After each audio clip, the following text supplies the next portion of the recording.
Hi again. I hope that you had a good day with the sub yesterday. I'm recording this on Saturday, so I have probably talked to you if yesterday was a struggle, but I know that you guys all did really well.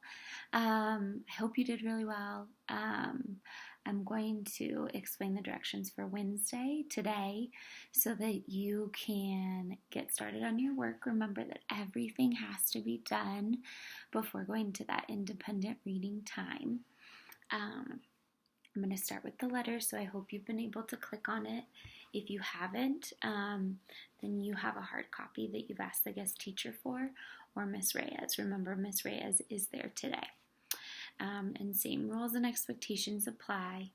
So happy Wednesday, fourth graders. I hope yesterday went well. I'm sorry I'm going to be gone today too and Friday, but I will be back tomorrow. When I'm gone, I expect you to be kind to the guest teacher and Miss Reyes. Do not walk out of the classroom or it will be an automatic color change. You can write me a note on Google Classroom if you need to, or on this doc. I'll check it out during the day. The work I prepared for you shouldn't be too difficult, but it should make you think. If you can't see any of the videos, it might be because you're not signed in. So your Google sign is your lunch number at dpsk12.net. If you're still stuck, ask a classmate. I should say ask. Oops. Ask a classmate. I know Carmelita and Analia are great helpers in the morning and can help you with iPad issues. Daylin and Bella are great helpers in the afternoon and can help you with iPad issues. If all fails, you'll have to use a paper copy I printed out. Either way, your work has to be done every day, and you'll have plenty of time to get it done. You'll have a lesson every day and then can pick what you choose to read every day. I linked some of my favorite books to this document, and I hope you liked them. So remember that the next class party is March 27th, and in order to go, you have to have 5 or less color changes. So I hope you didn't have any yesterday. 5 or less color changes in both classes, so my class and Miss Mako's class, and then that 100% attendance around park time. So for afternoon meeting, there's another Kid President video. It's really good. I love Kid President. He's so positive. So push pause and then you can answer the question, how will you spread the good today? And I will be checking these. So go ahead and push pause and watch the video.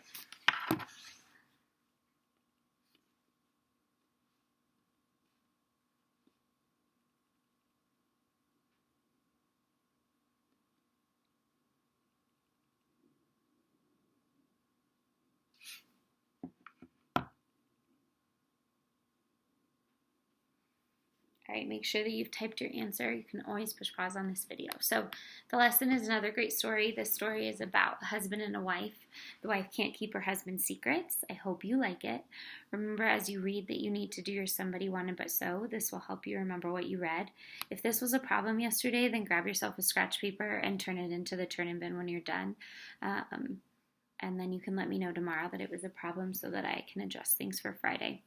But it's called There's Plenty of Fish in the Trees from Ivan's Stories of Old Russia. Not all Ivans were silly. Here is a story of one who had his head on the right way around. Ivan had a wife who could never keep a secret. Tell her a secret and be sure all her gossips would know it before dinner. He did his best to cure her of her habit, but in vain. Her tongue just went on flapping like washing on the line. One day, Ivan was working in the fields, and his spade hit something hard.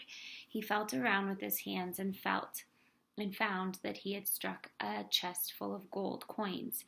He took it home and showed it to his wife. Our fortune's made, he said, but we must be very careful.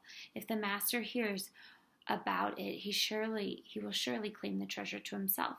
After all, it was buried on his land. They thought carefully about where they should hide the gold, and the wife said that they should dig a hole in the floor. This is what they did, and Ivan smothered the surface so that no signs of the treasure were to be seen. Now, my love, "Whatever you do, say no word of this to one living soul," said Ivan. "If a whisper of this reaches the master's ears, we shall be poor again, and he will have me whipped into the bargain." "Trust me," said his wife. "You know I always keep your secrets." Ivan knew no such thing. He waited until his wife was fast asleep. Then he got up, dug the gold, and buried it in the barn, under the great heap of dung. Next morning he said to his wife, "Tomorrow we must go into the woods to catch fish." "Fish in the woods?" she said. "I never knew that is where you catch them." "Why, of course. It must be the best place." And Ivan kept his face very serious indeed. While his wife was at the market, he took some fish that had been caught a day or two earlier, together with a dead hare and a basket full of stale cakes from the baker's, and he took them into the woods. When he came home, he was empty-handed. After they had eaten next morning, Ivan took his wife by the hand, and they walked into the woods together. Very soon she found a pike dangling from a tree. Next, she found a perch and 2 roaches. Roaches are the pins on your chest. They're very pretty, decorative. She was even more surprised when she came upon a tree which was growing cakes. "Look, husband," she said, "cakes on a tree." "Of course," he said, "everyone knows that's where they grow." Now Ivan went down to the river and pulled on his line. On the hook there was a hare. "Goodness me," said the wife, "just fancy, hare in the river." "Quite a good one, too," said Ivan calmly. "Usually they are only half that size." He unhooked the hare and put it in his bag. Then they went home with the day's catch. They ate all the good dinner that night.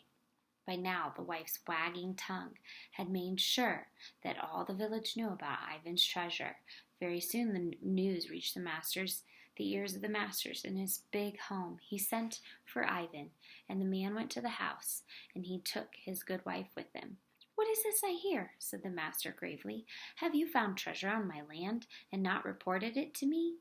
"It's just idle gossip," said Ivan. "There's not a word of truth in it."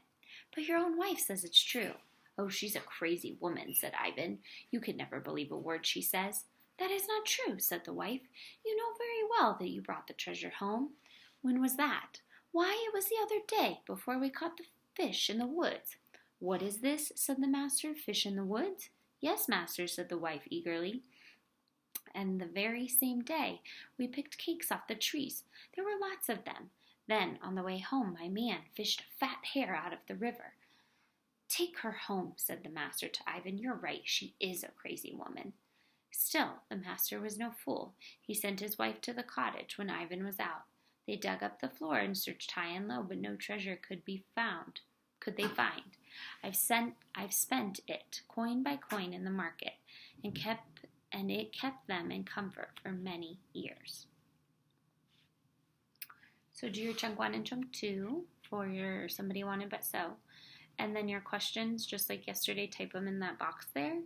And then you're going to do traits like yesterday, the multiple choice like yesterday. If you need help reading them, make sure you're raising your hand for Miss Reyes. The exit ticket is a narrative. So if you want a story map to plan your story, make sure you ask Miss Reyes or the guest teacher, because I did print out story maps. And then after all your work's done, it is Table Tuesday for Pillows and Chairs. If you'd like to continue the book that you read from yesterday, they're all on here. I added some more chapters to number the stars. I hope you're liking that book. And then make sure your jobs are done. Have a great Wednesday, 4th grade. I miss you guys, and I will see you tomorrow.